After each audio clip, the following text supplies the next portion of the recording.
আসসালামু আলাইকুম। আশা করি যে যেখানে আছেন সবাই অনেক ভালো আছেন। আলহামদুলিল্লাহ আমরাও অনেক ভালো আছি। এই যে দুপুরবেলা বেরিয়ে পড়ছি বাবুর জন্য অ্যাকোরিয়াম কিনতে। সে তো মাছ খুবই পছন্দ করে, তাই ভাবলাম তার এবার জন্মদিনে তাকে একটা অ্যাকোরিয়াম গিফট করা যাক। আর যেই কথা সেই কাজ, এই যে অ্যাকোরিয়াম কেনার জন্য আমি ওর বাবা আর ও তিনজন মিলে বেরিয়ে পড়ছি। আর বলতে বলতে যে চলে আসছি ফুল মার্কেটে। আর এখানে অ্যাকুরিয়ামের ভিতরে যে যে মাছগুলা থাকে, মাছগুলা এত সুন্দর দেখতে, বিভিন্ন প্রজাতির মাছ। আর এই যে মাছটা দেখছেন, এই মাছটা কিন্তু অনেক কিউট ছিল। আর এই মাছটার দামও কিন্তু অনেক ছিল, 1600 টাকা করে জোড়া ছিল। মাছের দাম শুনেই তো আমি অবাক হয়ে গেছি যে এই মাছের দাম 1600 টাকা করে জোড়া। আর এই যে এই ছোটো ছোটো কিউট কিউট মাছ, এগুলো 30 টাকা করে পিস ছিল, জোড়া ছিল 60 টাকা করে। আর এই যে পাশে যে লাল লাল মাছগুলো দেখছেন, এই মাছগুলোও কিন্তু 30 টাকা করে জোড়া ছিল, 30 টাকা না, সরি, 30 টাকা করে পিস ছিল।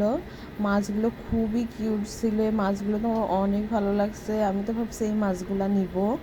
আর এই যে সে মাছ পেয়ে তো অনেক খুশি, সে একবার এদিকে একবার ওদিকে ছোটাছুটি করছে, ঘুরে ঘুরে মাছ দেখছে। আর এই যে যে অ্যাকুরিয়াম, এরা এখানে অ্যাকুরিয়াম বানিয়ে রাখছে বিভিন্ন সাইজের, আর এখানে বিভিন্ন প্রাইজের অ্যাকুরিয়াম কিন্তু এরা বিক্রি করে।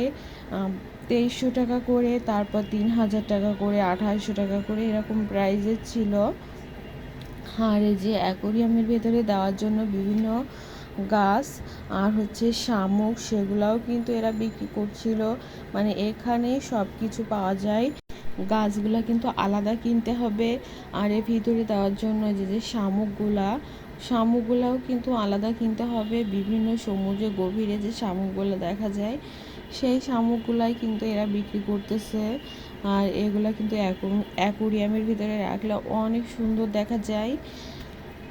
আর এই যে এই সাইডে এই মাছগুলো আমার কাছে বেশি একটা ভালো লাগেনি, কেমন একটা কালার। আমার হাজব্যান্ড যখন ছোট ছিল তখন ওনাকে আমার শ্বশুরবাড়িতে অ্যাকুরিয়াম ছিল, ওর জন্য নাকি আমার শ্বশুর মাছ এই অ্যাকুরিয়ামগুলো কিনছিল।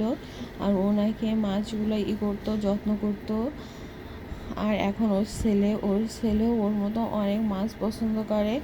আর তাই ওর জন্য একটা অ্যাকোরিয়াম কেনার জন্য চলে এসেছি। এখানে কয়েকটা দোকান আছে, কয়েকটা দোকানেই আমরা ঘুরে ঘুরে দেখছিলাম।